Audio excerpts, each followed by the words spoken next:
আজকে আমরা দেখব অন্নপূর্ণা যোজনার ফর্ম ফিল আপ। শুরুতে রয়েছে পরিবারের প্রধানের নাম, হেড অফ দ্য ফ্যামিলি, নাম লিখবে আধার কার্ড অনুযায়ী, জন্ম তারিখটা দিয়ে দেবে, লিঙ্গ যা রয়েছে সেটা দেবে এবং পরিবারের প্রধানের আধার কার্ডের নম্বর দেবে। রেশন আইডি যদি থেকে থাকে, ডিজিটাল রেশন আইডি, তাহলে কিন্তু অবশ্যই দিবে, না হলে বাদ। সদস্য সংখ্যা দেবে যতজন, ঠিকানা দেবে পিনকোড সহ, মোবাইল নম্বর একটা দেবে অবশ্যই, আর দেবে কিন্তু এখানে হেড অফ দ্য ফ্যামিলি এবং তার তথ্যগুলা, সদস্যবৃন্দের একটা একটা তথ্য। এখানে দেবে bank account, head of the family এবং অন্যান্য সদস্যের ব্যাঙ্ক অ্যাকাউন্ট। তারপর দেখো এখানে বলেছে পরিবারের যিনি প্রধান তার যেখানে অবশ্যই ভোটার আইডি কার্ড এবং বিধানসভা ক্ষেত্র সেটা কিন্তু অবশ্যই পেয়ে যাবে অংশ নম্বর ভোটার লিস্টে। বিভাগটা দিয়ে দেবে কোন ক্যাটাগরি, আর ডিজিটাল রেশন কার্ড রয়েছে, কার্ডের ধরন কোনটা হবে সেটা কিন্তু তোমরা লিখবে।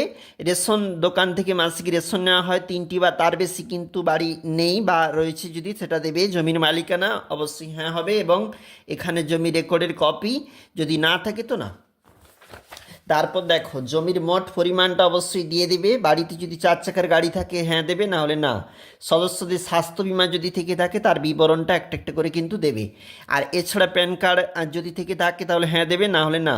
এবং দেখো যদি প্যান কার্ড থেকে থাকে তার ডিটেলসটা একটা কিন্তু বসাবে।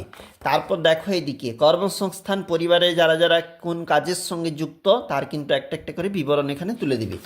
আর এছাড়া এদিকটা দেখো পরিবারের শিক্ষিত কতজন, অশিক্ষিত কতজন, তাদের কিন্তু এখানে বিবরণটা দেবে। এছাড়াও দেখো কোনো সাংবিধানিক পদে যুক্ত রয়েছে কিনা কোনো সদস্য সেটা দেবে, আর পেনশনভোগী কেউ রয়েছে কিনা, আর জিএসটির আয়তভুক্ত কেউ রয়েছে কিনা, যদি থাকে নম্বর, বার্ষিক মোট আয় কত সেটা দেবে, সিএ এর জন্য কি আবেদন করেছে তাহলে কিন্তু অবশ্যই, যদি করে থাকে তাহলে কিন্তু এখানে ইস্যু করা হয়েছে বা সার্টিফিকেট নম্বর অবশ্যই দিবে, না হলে কিন্তু প্রযোজ্য নয়। আর এখানে Kisan credit card, student credit card যদি থেকে থাকে তার বিবরণ অবশ্যই কিন্তু দেবে। এসআইআর 2026 ট্রাইব্যুনালে কি নাম বাদ পড়ে থাকে, যদি না হয়ে থাকে এরূপ তাহলে প্রযোজ্য নয় করে দেবে। আর এদিকটা দেখো যদি কোনো শিশু থেকে থাকে কোথায় কি পড়াশোনা করে তার বিবরণ কিন্তু অবশ্যই দেবে। আর এই দিকটা দেখো যেখানে শিশুদের যে টিকাকরণের ব্যাপার থেকে থাকে তাহলে এটা পূরণ করবে। আপনি কি সরকারি কোনো প্রকল্পের সুবিধা পাচ্ছেন, প্রধানকে জিজ্ঞাসা করার জন্য হ্যাঁ বলেছে, এবং পিএম কিষাণ ধরুন পাচ্ছে। আর প্রত্যাহার কি করে নিতে চান, এগুলা কিন্তু হ্যাঁ আর দেবে না, তাহলে কিন্তু প্রত্যাহার হয়ে যাবে। আর দেখো প্রকল্পের নাম যেমন লক্ষ্মীর ভাণ্ডার অবশ্যই এগুলা। আর এদিকটা দেখো যেখানে একটা সম্মতিপত্র কিন্তু রয়েছে, আর সম্মতিপত্রে কিন্তু এখানে স্বাক্ষর হবে নিজের, আর এখানে এন্ড অফ ফর্ম অবশ্যই এখানে সরকারি আধিকারিকরা কিন্তু ফিল আপ করবে এই অংশটা।